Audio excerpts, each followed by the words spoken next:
तो सीन शुरू होता है 1995 से, ये जहाँ टैलोस और उसकी फैमिली को दिखाया जाता है। फिर हम देखते हैं कि 1997 में जहाँ हम ग्रेविक को देखते हैं, कारा बताती है उसके माँ बाप को दुश्मनों ने लड़ाई में मार दिया है और वो भी वहाँ से अकेला भागकर आया है।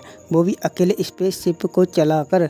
निक फ्यूरी उसके दर्द को समझता है और अपनी टीम में ऐड कर लेता है।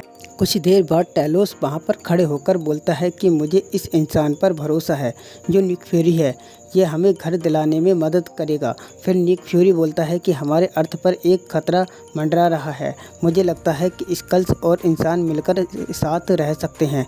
जब तक ये खतरा टल नहीं जाता तुम सब कुछ टाइम के लिए इंसानी रूप में आ जाओ। जब तक ये टलेगा मैं वादा करता हूँ कि तुम्हारे लिए मैं और टैलोस घर ढूंढ लेंगे। और सब साथ आ जाते हैं। फ्यूरी चाचा बोलते हैं कि आप अपना वादा निभाओ और मैं अपना वादा निभाऊंगा। फिर सीन शिफ्ट होता है ग्रेविक पर, जहाँ पर ग्रेविक और बम ब्लास्ट वाली जगह से निकल जाते हैं और फ्यूरी और एक और बंदे को कुछ आदमी ज़बरदस्ती पकड़कर कार में ज़बरदस्ती बैठा देते हैं। जो फ्यूरी को ज़बरदस्ती कार में डालता है वो टैलोस ही होता है। और फिर हम ट्रेन के अंदर देखते हैं कि कुछ पुलिस वाले निक फ्यूरी को ढूंढ रहे होते हैं और एक लेडी से पूछते हैं कि आपने इस आदमी को कहीं देखा है क्या। वो फ़ोटो देखकर बोलती है कि यहाँ एलियन मिल जाएंगे बट ब्लैक अमेरिकन नहीं। पुलिस वालों के जाने के बाद टैलोस अपने रूप में आ जाता है और फ्यूरी से बोलता है कि अब हम सेफ हैं। फ्यूरी बताता है कि मेरी माँ और मैं भी इसी तरह ट्रेन में ट्रैवल किया करते थे। तब हम एक गेम खेलते थे कि मुझे जो ना पता हो वो तुम बताओ, वही गेम हम खेलेंगे। तो बताओ जो मैं तुम्हारे बारे में नहीं जानता वो मुझे बताओ। तो टैलोस बोलता है कि तुम सभी जानते हो। वो बोलता है कि जो मुझे नहीं पता। तब टैलोस बताता है कि अर्थ पर लाखों स्कल्स घूम रहे हैं। जब तुम सेवर स्टेशन पर थे तब मैंने सिग्नल भेज दिया था और अपने लोगों को यहाँ बुला लिया था, क्योंकि मैं अपने लोगों को किसी प्रॉब्लम में नहीं देख सकता। फ्यूरी बोलता है कि तुमने मुझे ये बताया नहीं। टैलोस बोलता है कि कब बताता, तुम यहाँ रुकने को तैयार ही नहीं थे। ये उनमें इसी बात को लेकर बहस हो जाती है। फिर फ्यूरी उसको वहाँ से जाने के लिए बोल देता है और टैलोस नेक्स्ट स्टेशन पर उतर कर चला जाता है। फिर सीन शिफ्ट होता है लंदन। एजेंट मारिया एलिजाबेथ की लड़की थी। जो मारिया थी उसकी बॉडी को लाया जाता है और वो देख अलग हो जाती है और फ्यूरी से पूछती है कि ये कैसे हुआ। फ्यूरी पहले तो बात को टालता है बट जब वो ज़्यादा जोर देती है तो बोलता है कि मॉस्को में कुछ दुश्मनों ने पहले से जाल बिछा रखा था और तब वो बोलती है कि ये बात है और मेरी बेटी को तुम पर बहुत भरोसा था, उसकी मौत को जाया मत होने देना। वही हम देखते हैं कि एक न्यूज़ चल रही होती है, वही बंदा होता है जो वहाँ पर पकड़ा गया था उसके बारे में। फिर हम देखते हैं कि ग्रेविक और काया एक गाड़ी में जा रहे होते हैं। काया बोलती है कि तुम जानते थे कि फ्यूरी वहाँ आने वाला था। वो बोलता है कि नहीं, लेकिन मैं चाहता था कि वो अब वहाँ पर आए। गाया बोलती है तो फिर क्या देखा तुमने। ग्रेविक बोलता है कि वो बहुत कमज़ोर और बूढ़ा हो गया है। फिर वो दोनों काउंसिल मीटिंग में जाते हैं। वो बाहर रुकने को बोलकर जाता है तो ग्रेविक उसको बोलता है कि अगर मैं 1 घंटे में वापस ना आऊँ तो इसको गोली मार देना। मीटिंग में वो बोलता है कि तुम इंसानों के साथ रहकर इंसानों जैसे हो गए हो। तब उनमें से एक बोलता है कि कम से कम कुत्तों की ज़िंदगी से तो अच्छा है। फिर मीटिंग शुरू हो जाती है। ग्रेविक बोलता है कि ये कौन मेरे साथ है। तब तक एक लेडी बोलती है हम तुम्हारे सपोर्ट में नहीं है क्योंकि तुमने 2000 से ज़्यादा मासूमों की जान ले ली है। बट उनमें से एक लेडी बोलती है कि जो ग्रेविक को सपोर्ट करते हैं आगे आएँ। सभी आ जाते हैं बस एक लेडी को छोड़कर। ग्रेविक बोलता है कि तुम जा सकती हो, तुमको कोई कुछ नहीं बोलेगा। और वो बाहर चली जाती है। बाहर जाकर वो टैलोस को फ़ोन करती है और बताती है कि ग्रेविक को सभी ने जनरल ऑफ काउंसिल बना दिया है। वो बोलता है कि तुम मेरी और ग्रेविक की मीटिंग सेट करवाओ, मुझे अपनी बेटी के बारे में बात करनी है।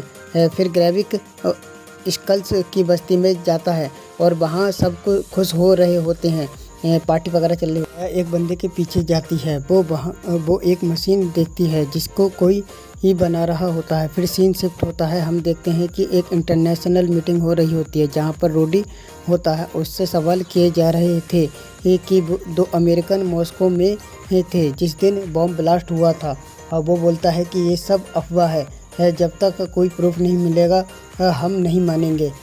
और फिर मीटिंग ख़त्म हो जाती है। मीटिंग ख़त्म होने के बाद रोडी को फ्यूरी का फ़ोन आता है कि हमें मीटिंग करनी चाहिए। तब रोडी ये बोलता है कि पहले वो गंदगी तो साफ़ कर लूँ जो तुमने फैलाई। मिलने से पहले कोई ब्लास्ट करके मत आना। फिर मीटिंग में फ्यूरी ये बोलता है कि तुम अपने बॉडीगार्ड को कितना जानते हो। रोडी बोलता है कि इतना कि कोई गोली चलाएगा तो पहले वो सामने आ जाएगा।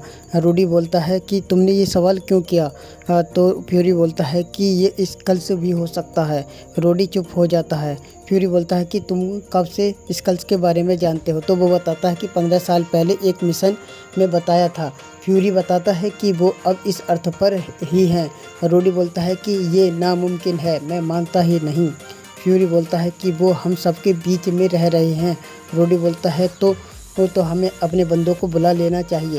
ये फ्यूरी उसको मना कर देता है कि ये मेरी लड़ाई है और इसमें तुम मेरा साथ दोगे। रोडी उसको मना कर बोलता है कि मैं तुमको फायर करता हूँ, तुम्हारी वजह से हमारी बेस्ट एजेंट मारी गई। तब रोडी का बॉडी गार्ड उसको उठाने लगता है। फ्यूरी उसकी गन निकालकर रोडी से बोलता है कि मैं भले ही ड्यूटी पर न रहूँगा लेकिन मेरा काम नहीं रुकेगा, और बाहर आकर बैठ जाता है। और फिर सीन शिफ्ट होता है तो हम देखते हैं वो एक दुकान में घुस जाती है और उसके मालिक से बोलते हैं कि वो कहाँ है। वो अंदर जाने का इशारा कर देता है और वो अंदर जाकर सारे एजेंट को बाहर कर देती है। और जाने से पहले वो एक इमरजेंसी गेट के बारे में पता करती है।